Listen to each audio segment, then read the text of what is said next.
Này khát hiệp bàn lên khô ở cái sủ lâu dễ em cái lối pa tụ cây này rồng ina cũng lon lệ cái chum lon tầm mỏ hi lệ Kapu te ina chỉ tiếng chữ cái hình kia linh kén rồng cái lối pa tụ cây này hi te seo koma Thusim ngay nông mi lệ Thusim se sa ding cái tha anu lon gì bằng em cái lối pa hào hào hi to cây này rồng Kapu te lang chu kan zun phei lon em Kapu te in kalun lon zo hiền Kapu rồng in chunga nang analema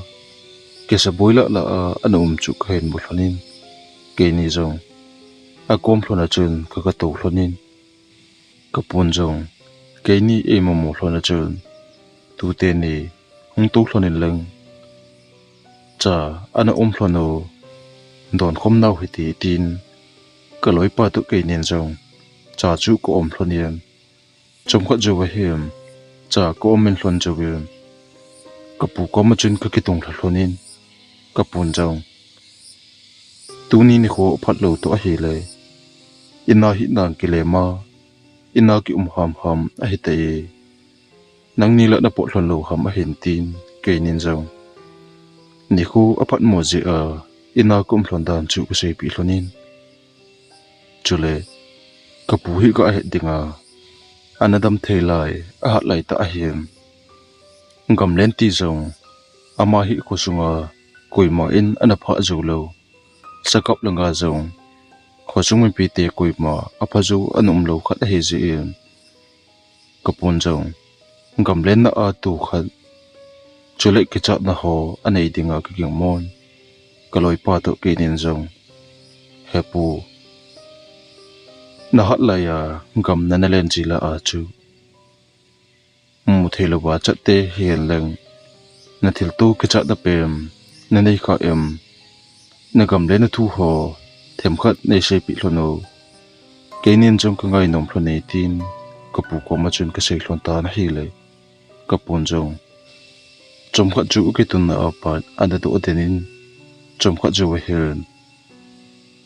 ke ni za hem tu te ni ke a ku na na ti hlon ham ale tu sim dang ke sei pi hlon deng ham tin ei dong hlon ta kaloi pa ha ho chu to ke nin jong hepu ai thia a hi le nangma ku na ata be ho zo ka ngai nom hlone ai lowa a he jong le Thusim angai pen khat nei sei pi hlono tin kapu ko ma ka sei hlon ta hi le kapun jong hi chaphat lai ta ama nidang to bang lowa smartphone khang an hi lo ji em kapun jong chuti ana ngai nom hlon le keman ka thil tu a kun ke chat na wang chu om be pun he jong le kanagin theina pen ni thum an kanangol ni thum zo wa kun khong ki le do na kana thil tu khat na sei pi hlon nge paten ngai hlon to tin ke nen jong hengi hepu nei sei pi hlono ka ti na hi le kapon jong tu te ni na sei pi hlon ta nge ma sang jep ma a ki ha jep lai gamlen a ki thanop lai ta hem ke jong gamleng thanom mi kana hi na ba na sa jong kana kap jing khat a hi ke hin chot lo na gam sung be se kana nei khapun he ji em gam hi gil lut che che zo ding hi kana gel khat chu a hi hi che bang chun ke jong gam sung ka chot na sa ho a gam len ana bol nom be se lo khat ka hi ji em gam ke lo na le ka chut kha lo na a ba lut ding hi ka tha anom hle jingin he che phat lai ta a chu tu a e chen da u kho songa hi ani ke cheng lut lo lai ana hi ji em ka ho chen na hi in som ho be po kana hi ul a hin la kho sung mi pi te alin aneu kamlen thanom ta mi kana hi ji ul gamlen hi kana gut hle jingon phalini achal banga hel ke ho kho sung se heloven khodang tang jong hi honeu cha cha kana tam hle jingon ni so pati ma gamleng mi jong kan da po be phá lên đi chal bằng hiền kê dòng này khát hi gặp lên tiếng ngay mà bằng chun kana cuốn độ kita na hi ngam mang sung la kalu na hiền Gamleng mi pha be pi ta jong kana ke su tu Ahen la ke hi ke changa cuốn độ ka hi ama ho chun thakat na leng khom dinga eina timon hijini chu ke jong katu ding chu kana ki het masat ham ama ho ko ma hlalowin changa hla ding bo kana ki lin ke jong ama ho to hla khom lovin ka chang se agam gilang kana lu nin gam ka het na la sung ho hi kana chun ta na hi le kalung thima chun ka chot na sa ho chot lo dinga ka ki lin agam gil jup khat hi zot ding chu ka hin kel hatan ke jong gam gil chung lang ka that ka lo na le ka pha kha lo na ka mang sung hi kana lu che che ta na hi le ne hla lang kai lang a hiam ke jong kam pe sung kana lu che che em gam pe sung ka lu na pha be pi ka zo do jawa mo le hlang ka khel la zo ba hiam ken jong kam le na ding sa atam na jup ding khat hi kain hol ta na hi le gam sung ko ba le na hiam gam pe sung mo mong kana lu hian tin thingna lo na ham neu ho ki ti om pon khiti gam sung chun thing pha be pi hi om bin a hin la he chi thing ho chu apona aki bang chu ke yun he chi thing zo se chu alit dan dan chu ate pi ding om pon gam sung jong abo jen je ne amun jong anom le jing in hi ken jong I chan ham ka pha zo wa hian sakeng num tha se hi ka hin muin sakeng nung ho chu ka hen chu zui ta na hi le sa joi nung hiti a ka hen zui lai ta hem ka la pa bol ta bang na khat hi ka hen kal mu in he chu bol chu bol mom mo jong a ki the poi a hin la a vel la zo se chu gan cha a ki bol la anong chu adim se jing en hi he chelai la ta chum sungpi ale na le jing khat hi omen he che sungpi ale dan dan chu inni in thum ki kom jong le phajo pun te ken jong he che sungpi ko mo mo chun ki dang ka sa to a hi le amun lang chu kanai phe na hi le he che sungpi mun kom la chun gamsa azoi no atha se hi adim se jengin ken jong hilai mon chu ka thon jo ba pa khoma ajin hla ding ko na hi ta ji in mon dang zo ding chula kaung kun na ma agam hlat pha niam ken jong hilai mun hi ki pang sa hin lang sa hi ke chang thale sa jong ki comment tin sa jong pha pin zan nong sang le hong te yin ti an holding a hi lo le bol mon jo na hong ding ho hi ke chang zo tan ti tin ka kilin ke jong sung pim na chun ka kitong yen ka ki jam hla to kana kup ji e pa jong a chalen kho jong a hong jing hlatan kho jin hla nong hil ken jong ka mei thal ho le ni eding them khat ka ki pu ho sunan dinga ka ki pu ho chu kanin ka ne zu ba hem mei thal ho chu ka ki ku tu men zan a hong su na sa a hong din kal chu khain nga ta na hi hit sungpi ma chu alit wal je im sungpi chunga ko na pancha dinga apat chum je in ken jong pan mon dang ki sun lovin sungpi muna khain nga jing ta na hele jan jong hong so che che em ko na sung kam mang sung la le ka tu na sung pi vel la sung se amon chu a hong tip che ne a tip che jo wa hem ken jong sa a ho san kin ding hi khain ngai ta na hi le pa chum khat ta bang ka kitun la zawin ka bilkol la kon thu hong ke sei bang le ka lung sunga kon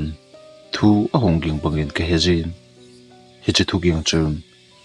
hilai muna pa kinung le tan hilai muna pa kinung le tan tin thum bei ta bang a hong ke sei la zawe ogin ka za ale ka bilkola pat ka za banga ka he chu ông tiếp chất niên tiếp chất dù về hiền kiến trong cái hình ngọ bề na hi lệ sa la ahong mong pun trong khát dù về hiền gala pat sa husan kin tabang cái hình zeta na hi lệ kiến trong thùng cái xe chú kalung gel mai hidinga cái kinh môn sa cái chan zo chú cái hình thupi se ir cái hình ngọ ta na hi lệ sa husan zong gala pat cái hình dạ na akun cái na lang sanga ahong nai tutulin kiến trong khát dù sệt phá na hiền iti ka nga zong le ko na kom ahong lun thelu phanin ken jong ko be na hele ka bet tu ki tu uchum ka ga langa kun sa husan kin ka za achu sa ki ti o mong pun ken jong long dong ta achum ka za na la aso thim tan iti hele sa hi ki mo zo lo he dem ti long dong ta a kom pet lai ta hem ka long sunga hel hilai mun hi dalatan na dam no ma a hele kinong le jing tan tin thum ve ahong ke sei ki tan hele ke jong kolong chu dong thimin hi jong le gen theile a asata a gampi gamma song ki pala sa atam na ding pen mun khana sa ki nga lai ta a kinong le ding chu ka gil le ka gel thelo pha na chun kalong sunga thu hu ki lang le a ki sei bunga ka he chu ki het mo sa ta il sa zo chu hong ding kain nga jing ta na hi hi de chun pha chung khat ta bang zo hen ko na ka langa pat sa husan pha be pi hi ka hen jam ken jong tun bang ki tu khan tin kilo ling tan ti tin kalong thima kinep na nei pumen sa husan chum ko na mon a hin pha ding ka nga ta na hi le i ti ka nga banga chum ko na mo chu hong long to pon hi ko na a hong lon zo lo pha ni ken jong thip chena ka ngai ki ni na hi le so san jong sa pha pe pi hi ke na lang zo na a hong hlai gin ka hen cha ta na hi hi chen ke jong ka mai thal chu lu chan ka koin kining sa di ma chun ko umen so san kin ke lang zo na hong hlai chu ken jong ka nga lai ta Ahen ko na kom la hi Ahen pha yin sung pi mun noi la achun sa ho chu hlai le le un ken jong he chu ka he yen tun bang he cha sa ho hi ka kap tai tin ka mai thal chu ka dom sa ngin tos le chu khain ba em ka ho ta na he le sung pi mun la achun sa ki ti him an pun hi ka ko tu ki tu achum sa lo to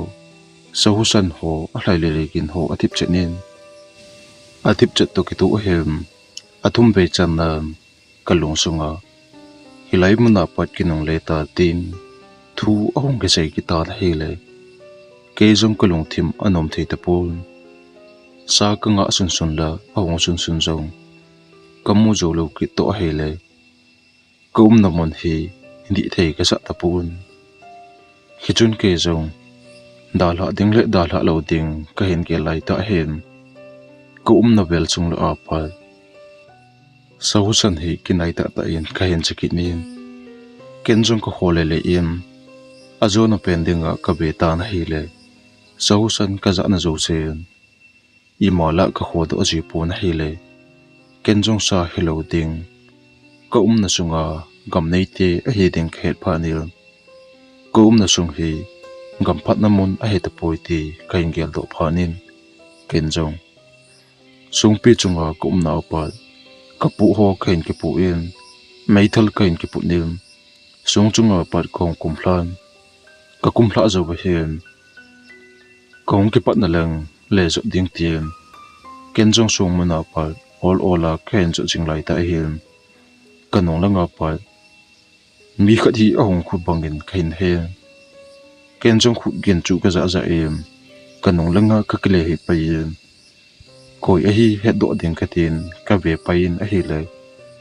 kanong langa khu gil ka za na apat koi ma kamukit pon hi hi chun ken jong lampi lang chu ka kle hi ki nin kong na lang chu ka le jun ki ta na hi le phabep pi khain zo do zo him ngala pat hi chi sung pi mon khain da hla na mon chu ngala pat khain mo mu em ke jong ko lung adong in kanai che in na hi le ka da hla na sung pi mon a hi pha ni kanung langa khain da hla a kong ki pat na lang khain le zo lai ta a ka pha na sa kong lun pha na hin kidang ka sa to hi le kalung adong hle jing tan hi chun ke zong akum chet ka pha him ka kitun na le ka da hla na sung pi mun chu hi mo mo hinam tin ka ben ken chung ko bet lai ta him ka da hla na sung pi hi chu ke ne chet pha den kalung thima ipiti hi za amun hi ka da hla le iti ka le thun ki the hi dem tin ke le ke ka ki gel pomen ata achun ken jong sung pi mun chu khain da hlan khosung langa pat khong ki pat na lang chu kale jun ki ta na hi ken jong kale ju na kal chom wal ta pang khain chun do zo him kanunga pat na him kamina ai ki ko kin ta pang hi khain jam ken jong hi chu ka za yem ka chi pum ma chun a pe na ka kile hi pa yin kanung lang chu kale be ki ne na hi le kanung langa ima anom chung po na hi ani be chen em ke jong ka kile hi ki nin in lang zu na khong kile ki ta na hi le i chanam khain pha zo him ko na kam mang sang chu thingpung ho akiba su je em chelai mun chu ka khel hla ma sang em ngala pa chung pi na chu ka hin mo ki ta na hi ken jong sung pi ka da hla na mun atha a ka hin su do kit pha na him kalung jong adong em ka ki jong a hong cha thim ta na hi kitchen ken jong ani we chan na a jong avela ka hin le pha kit pha ni kalung thim ki chol do thelo bem ki chat na khat nin hin pomen he jong le athum ve chan a tin ken jong su muna pa kapot la a thil khat chu ka da hlang he thina dinga tin sungmun chu ka hin da la ki ne hosung lang zu na khong ki le ki ta na hele angai ma bang chun kal chom ta bang ka zo do zo ba him kanunga ku na mi khanem akut bo de do a kanung lai ta a hin jot puma ein tham bang chun ka hin he he chi ke he na chum ke jum ka kle hi payin kanung chu ko be na hi le ka be tu ki tu achum kanung lai ta a ima an kit pon athum be chana hen ke jum ka kle hi ki nem kamalang chu kle ju ki ne na hi le athum be chana hen jong phabe pi ke zo do zo bem sung pi mun ma chu khong le long ki tan hi athum be chan a khlun pha na hem ka ki cha to hi le ka na sunga hi ke tai lo wa a gam nei ti a dan le kanung langa pa thilgin ka za teng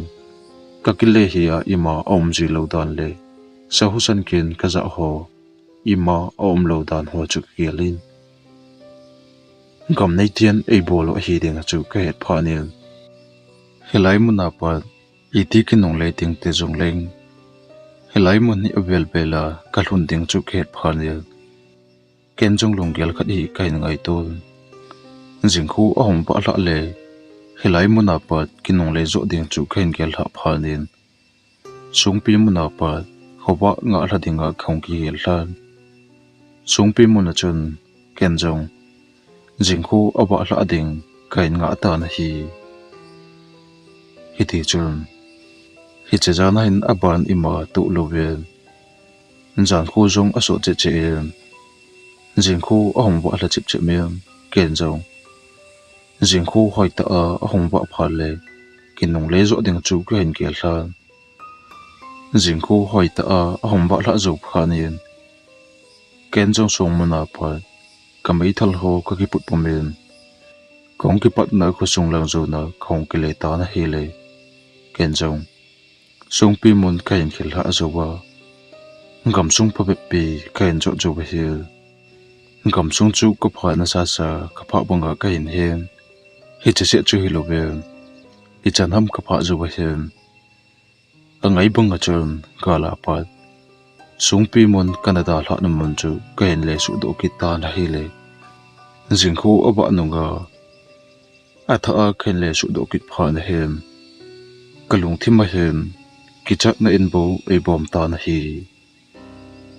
alang khana ke zong an ne lo tui don lo akhi ta ji em gil kil dang cha chum e pha pha ne ke zong ka tha a chol le ji gin atha achun ke zong ka ke pan ke ji sung muna pa iti khu sung lang zu na hong kin nong le ding ka ti ji wang yin angai bangin atha atha a sung pi mon chu khong long ki ji ta na hi le ke zong a zo zo na a hem lel jang ka lel bal ta chol jang ka chol bal ta a hin la Gamleng bi a khi ji em ni khat an ngol hi ha cha a ki sa le wa ge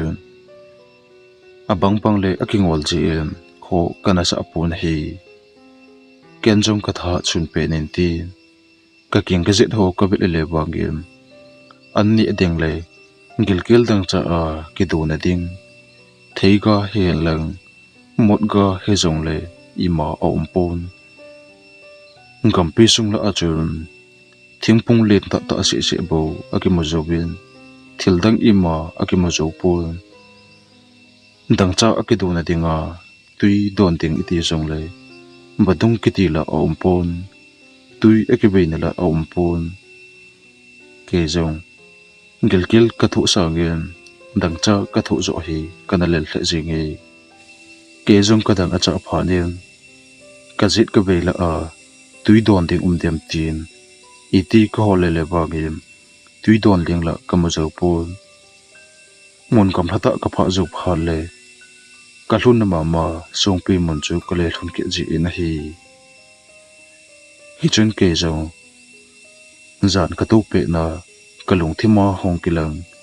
hilai mun hi dala tan ti a kalung thima a hong kila pe na chun hilai mun hi an dal hataleng tun ima te pong e tin kalung thima chun ka ki gelen keile ke chu ka ki oi mo hle jeng in hi alang khana pha jo a hong chal chalin chung tu ni sa jo a hong hlum hlan zan ko jong a hong jing thlata na hele ke jong kom na bel chung la yem am thei ding thil ima om pon gamang chung chu a thip chenem mem hi na em lung deu nan akidim set jing e muthim sa kho a hong jin na pa chot ta a hong hi zo bem ke jong song chunga pa mon dang pathei lo bem ei ki thu pe dang le ei pan pi ding pe ya hiti a lung kham ta le ke chat a kum pe lai ta hian gam pe sung la a kun mi mo su kin ta bang hi ka hen chamang phul phul le na hi le ke jong khong king lap je game sung chunga pa na kong ki tung do em me mosan gin te banga ka za lang kho ka bil le len a hi le mem hidinga koi mala ka mo zo pun ka zit ka be la ima om pon a hi le ken jong hoi lai mana pa ka za ham tin atha achun ka le ngai ki nin i ti ka ngai banga chun hoi lai mana pa me mosan gin ka za chu kai thei ta pon chom khat zo ba hem sung pi mon ko ma pa nau sen ka git hi ka hen za tar hi che nau sen ka gin ka za tu ki tu el ka bel chung la le gam ma chung la chu nau sen ka gin ki thong in ka zit ka be ya pa che nau sen ka gin chun ka lung sung a hen chun ya wen ki chat na in ka lung sung a hen bom ki tu el nau sen ka gin chong a hu se che bang khol hong ha ka che em pa chum khat jo ba hem ke jong ka ngai ngam lo to a hele ki chata a kumpe lai ta em nau sen ka gen chu hong thip chen em a thip chet jo to ki tu a hin kom na ka lang gam mang sunga pa khong a ki zep gen hi kain jata na hi khong a ki zep gem ka za to ki tu em mi phabe pi hong akije bunga la asa agin hi ka hen jata na hi le keizong kalung adong balin he chigam mang sunga hong ke zep gil le mi phabe pi la sa agin ka hin cha za achum tip chena ka ngai na hi le kom na kalang a hi chu ken he phanin keizong ki cha sa achum ala cha agin chu ka ngai na hi le ipila asa uhila ka he thipun kom na apan ka ki thodo en kenjong ka galang chu ka ben hi le mi phabe pi hi bom le lut na ahong ke zo no ba ama ho ahong ke zo na lang ba pa hong ke zep gen chu ka hen za to ki to en da pi ahong ke chu men ama ho husan le hong kin le da pi a ka chup gen chu ngam pi ka ma sung la a ke thong ji gi na hi kenjong ama ho ki chata a ka be pe lai ta hen ama ho chu mai su ki mu thei pun apum chenga ovamopo ake mo thein sungpi na lang chu a hen zon pheyun I chan ham a hen pha zo wa hen hong ake zep gil le ala choi gi no a hong tip che din a tip che zo to ki tu yum da pi kha hi a hong ki chu miem a ki chup zo to ki tu yin ama ho chu hoi lang a su ham mit pet ka lo bin a mak ta hi ken jong iti ko bet bang yin ama ho kamulo to ki tu em kabel chung la akun husan kin abang le gamsa abang le ken khunong kin kazit ka beya pat khai cham hichika za to ki tu em abang le kabil kol to na chum thu hong ke se ji em abang le kining lo ba hiam kabil don to hiam hut ahong ki beng zin a hi le keizong ka kinto ka ki chak na lamen kazit ka beya ka ki hele le jim iti ka bet ji bangim kazit ka beya ima ka mo chom ji pun hi hiti chun ka ki chak to a hele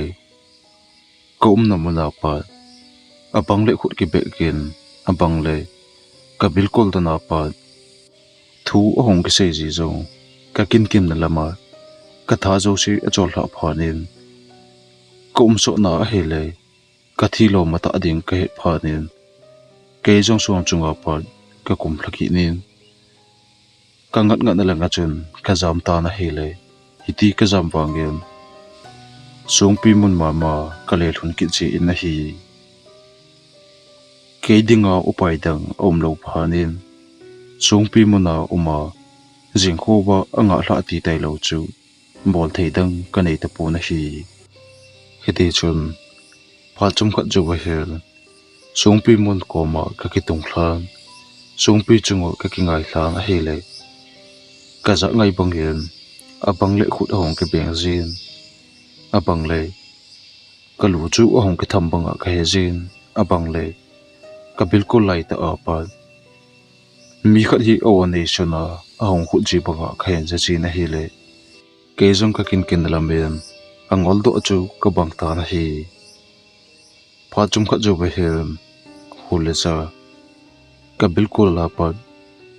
khut nong ki beng kit hole thilkin ho chu ahong tip chenem a tip che jo pha chum khat jo ba hem jingkho jong ahong ba hla pai pai ta na hi jingkho ahong ba hla zo we ke jong ka gilkel ka dang cha ahong ke be che che em gilkil dang cha a ne ding don ding la ka nei pun ka zit ka be ya ka hol jong le ne ding don ding I ma ka mo zo lo pha ne ho sung lo zo na khong ke pa da lang ka le zo jong le angai banga sung pi mun ka le hlun ki ji pha ne ani ni chan da hem ke jong hilai muna ke nong le zo lo ba amuna thiden ding a chum ka ki ke hlata na hi miyam hi na ke chak na le ti za na se helo ba gilkel dang cha I thu phal le thale jung jung a ke nei zo pun hin dan jung gilkel dang cha a hin thu phal le a za chum bangem kalung kel jung amu che bangem ke he tha jung ka nei hlom che che ta na hi ite chun phá jong achal bagin ni thum ahlin ading zana him ka kilkil to ka dang cha to katha ala sam che che em zar khu a hong so chan em ka na bel chung utip che lin atip che jo chom kha jo wa hi ka ni hla ama sa pe ni hla a nau sin ka gin ka za bagin ka bel a pa ka he jana hi le katha ala sam to gilkil dang cha kei pha nin hi chinau sin ka gin ka za to a hele ka ke chat na lamin gilkil dang cha ka thu na a kun ham ka tha ala cham che che em ka kho het na ala sam che che em chom kha jo wa hin ka to na mu na kho helo wa ka na lu den ta na hi ti chum pa chom kha jo wa hin ka mang ta bang ka ta bang a hin sung pi mon chunga pa gilkil dang cha a he palovin kong ki tho do in ka tho do jo wa hin hi chi sung pi khel jip ma chum pasal khal ai ji ti a kamel het kha lo le kamu kha lo pasal khat hi Gamleng bona za thleng se na ki bon pasal khat hi anadin chu khen mun ama pa chu keilang chu hen bel bo nang pa hilai muna pa nong ni hla a kinong le tan kanatin hla a chun ana kinong le tele chun hitabanga buina tu puna tin gilkil dang cha thu a gen thei ta a nom lo ding a hin tun gen thei ta le ha asa ta a na hla le na ta asa hong ki chum khen ding a ki chum khen jo pha le kei banga gen thei ta a hi chi kam mang sunga hi na bai tham den ding a hi tin ama pa na hin che jo bian ken jok ama pa chu ko don punin nang koi ni hem tin ka dong ta na he le ama pan jong bo nang pa nang bang banga hilai muna bai tham den kai e masaka chum nang banga ke jong hilai muna hi Gamlenga ana che ka hin hi chi song pi muna cheng te le gam nei ten hilai muna hi Ahen den wa geltil tang cha thu a kalungel e su ngol pi uba hilai muna pa ha hi kata sa le ka hla ki chung ken pa pai a hi tai tun ka hla jong no ma ka cho do the lo bin hi chigam ma chunga abai tham den ka hi tai ben hilai muna hi hlepna ekizo sa le hilai muna pat ki kinong le the lo hi tun nangin chung hlepna na kizo sa ta ji em hilai muna hi den hi tai tun ni thum a hong hlin ma sangin hilai muna pat kinong le tan a hen da hilai muna kun na kinong le do the na tin hlepna kizo sa em hlepna ni kizo sa le nang jong hilai muna ke bang banga na den ting na hla le na ta sa ki chom khen ding a hetai tum ka tu sei hi ngayin phat na bai ge masangin hilai muna kun na kinong le phal le na dong langa i ti hi jong le lem na za chom chom jong le na kinong he lo ding he che song pi mun le he che gam mang sung na khel hla ta ka ji a na kinong he lo hel ding a hi i jem ti a na kinong he a hi le hilai muna pa na kinong le do thei ta lo ding a hi tun jan muthim sa a hi pe nin kinong le jing ta muthim sa a hi pe na hilai muna pa na kinong le lo ba a hi le na pat ge sang de a hi tai tin chom kha ju wa hel ke jong ku na mun le kalung kel a hong ki hel ho hoin sung pi muna khoi lo ba ka lu na pat kong ken khangin ka kin kha ju wa hel ka jit ka be chu ka be na hi le muthim senge na hi kalung themen kamang ta bang ka ta banga ka gala pasal pan lem na kana zo lo ji em hilai muna ana bai tham den kai tai ti a hilai muna kun ka kinung le na ding asei dan ho kain gel do pha ne ke jong kalim zap ji gen a pe pe na chun ka lu na muna kun ka tho do in ka mai thal le ka pot ho da hlan sung mun apa gil dang cha pumem kata dabang kamang tabanga hong kilang pan asay bagin sung pi na mun apa kaung kipat na lang ho sung zot na lang chu kain le chun ta na hi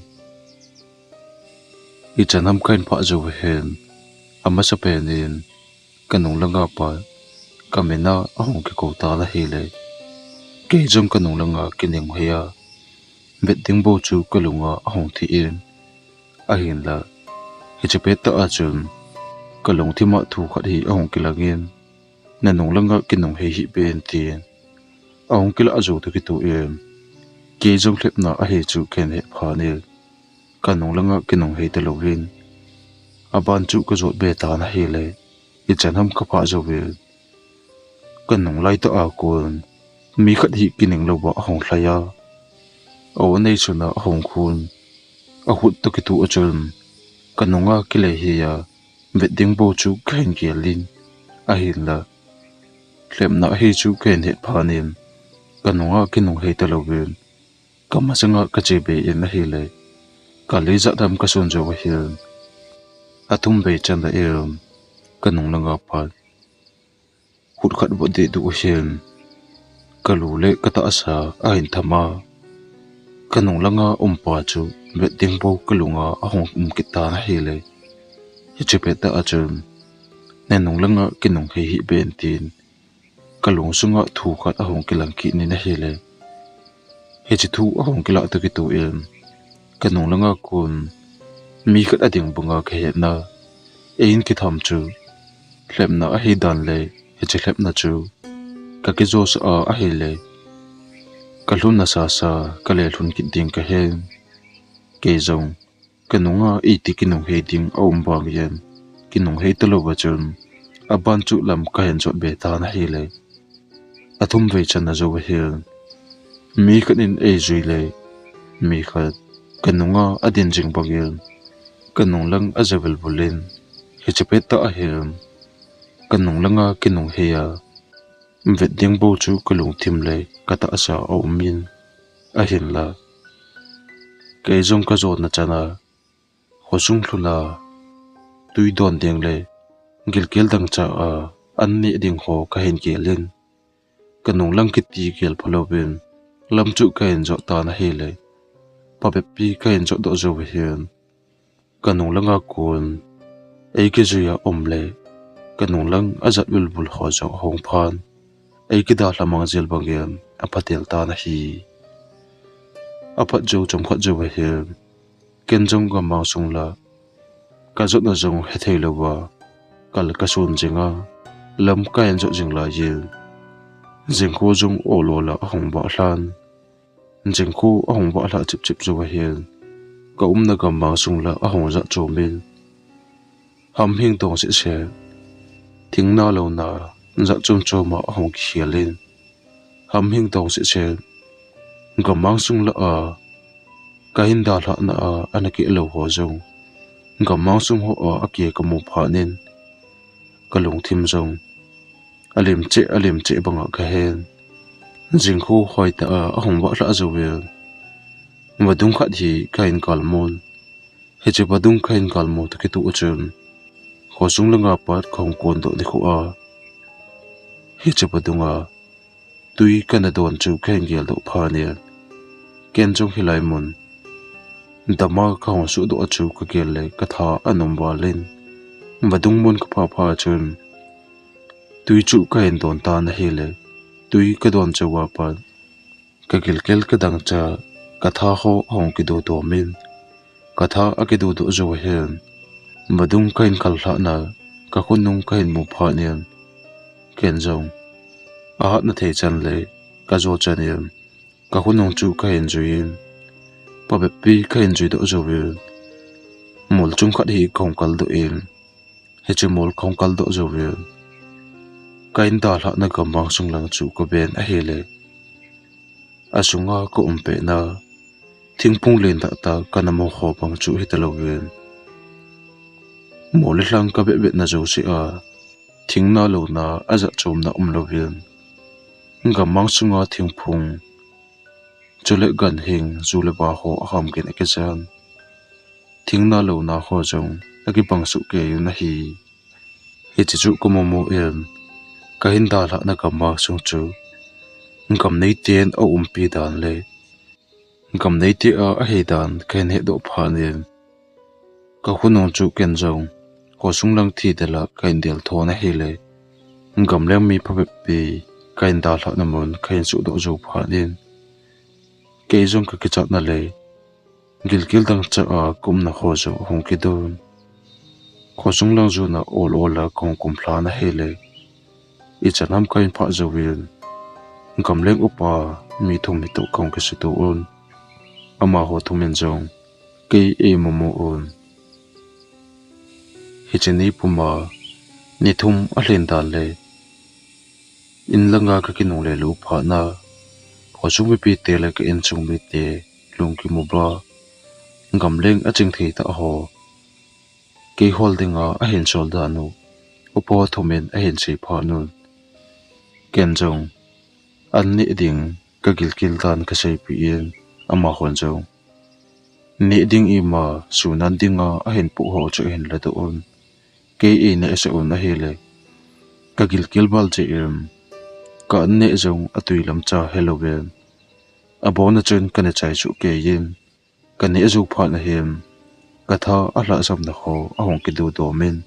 ama ho thu min jong I piti ni hi ham hoi lai muna kam na len ham tin ei dong ona hele ken jong ka kam len mon le thilum dan chu se ama ho thum ko ma ka sei pha nin ama ho thu min jong ka tel to chu adat mo le jingu le hi ji chun ke jong ko sung langa a hin le pui se un hi chini a pat ka ke cha na le ngam sunga gam len ki ti avela bol ki ding jong ka ki chan hi che kam sunga kana tu bunga tu kha ki ding jong ka ki ana chata na hi chini a ku na chun ni khu pa be pi le patam pi hi kam kana leng ta pun a hin la mi min ilung tu ble I thanop na hi akida la thei pui ti bangen ngam len hi kana da la zo pun ata a gam kong len kit yen a hin la pha cho ta leng so ta loben kum khat ta bang hi kam kana leng in kum khat jo ba pat gam len hi kana da hla a kana nong sun pa pai he tai hi chan chu a hi e tu te ni katil tol a ke ke chat na pen tin kapun kaloi pa ho pule ke ko ma a hen se pha nian kidang ka sale jing hlonian